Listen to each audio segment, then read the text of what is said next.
చంద్రబాబు అంటే చంద్రముఖి కాబట్టి, పేదలకు మంచి చేయడం కోసం కాదు, ఆయన పేదల రక్తం తాగేందుకు లకలక అని చెప్పి తప్పిస్తాడు చంద్రబాబు.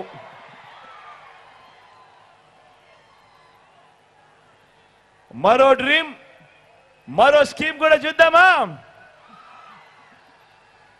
ఏ అక్క చెల్లెమ్మైనా కూడా ఎలాంటి కలలు కంటాయి, ఎలాంటి కలలుంటాయి ఆ అక్క చెల్లెమ్మలకు? ఆత్మగౌరవంతో బతకాలని తనకొక కల ఉంటుంది. తన పిల్లలకు మంచి చదువులు చెప్పించాలని, కుటుంబం మరింత బాగుండేలా 2 మెట్లు ఎదగాలని, ఆ తల్లి తనకు అన్ని విధాల సహాయం అందాలని అనుకుంటుంది, కలలు కంటుంది. తాను కూడా తన కుటుంబ బాధ్యతను మోయాలి అని, బాధ్యతగా ప్రతి రూపాయి కూడా ఖర్చు చేయాలి అని, దాంట్లో తాను కూడా భాగస్వామ్యం కావాలని, ఆత్మగౌరవంతో తలెత్తుకొని తాను ఎదగాలి అని చెప్పి కలలు కంటుంది. అవునా కాదా అక్క? అవునా కాదా చెల్లెమ్మ?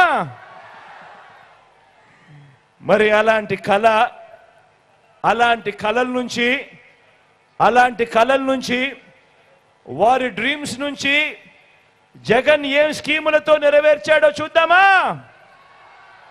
మరి మీ కలలను జగన్ ఏ రకంగా నెరవేర్చాడో, ఏ స్కీములు తెచ్చాడో చూద్దామా?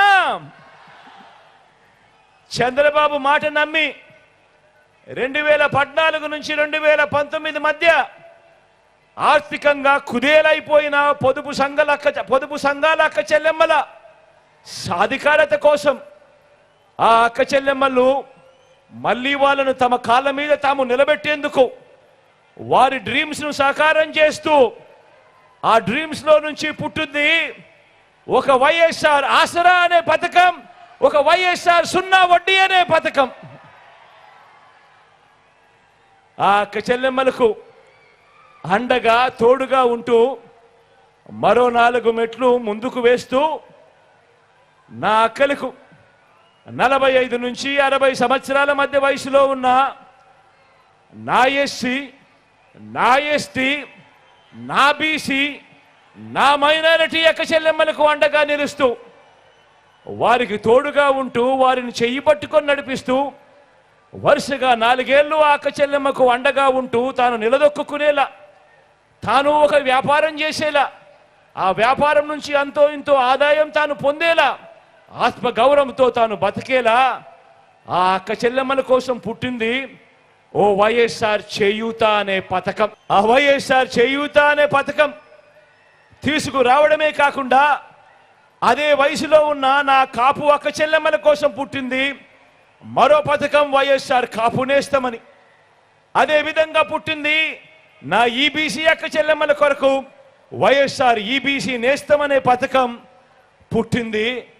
45 నుంచి 60 సంవత్సరాల మధ్యల వయసులో ఉన్న నా పేద అక్క చెల్లెమ్మలకు అండగా ఉంటూ వాళ్ళు నిలదొక్కునేదానికి పుట్టిన పథకాలు ఇవన్నీ కూడా. ఈ పథకాలన్నీ మన అక్క చెల్లెమ్మలకు డ్రీమ్స్ను, వాటిని నిజం చేయటానికి మీ జగన్ పెట్టిన స్కీమ్స్ ఇవి కావాలని అడుగుతా ఉన్నాను. అవునా కాదా అక్క చెల్లెమ్మలను అడుగుతా ఉన్నాను. అవునా కాదా తల్లి అని అడుగుతా ఉన్నాను. మరి 14 ఏళ్ళు సీఎంగా ఉన్నా, 3 సార్లు సీఎంగా చేశానని చెప్పుకుంటా ఉన్నా చంద్రబాబు హయాంలో ఏ రోజు కూడా ఇలాంటి స్కీములు ఎందుకు లేవు అని అడుగుతా ఉన్నా. ఏ రోజు చంద్రబాబు హయాంలో ఏ రోజు ఒక వైఎస్ఆర్ ఆసరా లేదు, ఏ రోజు ఒక వైఎస్ఆర్ 0 వడ్డీ లేదు, ఏ రోజు వైఎస్ఆర్ చేయూత లేదు, ఏ రోజు వైఎస్ఆర్ కాపు నేస్తం లేదు, ఏ రోజు ఒక వైఎస్ఆర్ ఈబీసీ నేస్తం లేదు. ఇలాంటి స్కీములు, ఇలాంటి పథకాలు ఏ రోజు లేవు. ఉన్నదల్లా అక్క చెల్లెమ్మలను మోసం చేయడం, వారిని వంచి, వారిని రోడ్డు మీద పడేసి చంద్రముఖి పాలన, నా అక్క చెల్లెమ్మల రక్తాన్ని పీల్చే ఒక చంద్రముఖి పాలన మాత్రం చంద్రబాబు హయాంలో చూసాం. అవునా కదా?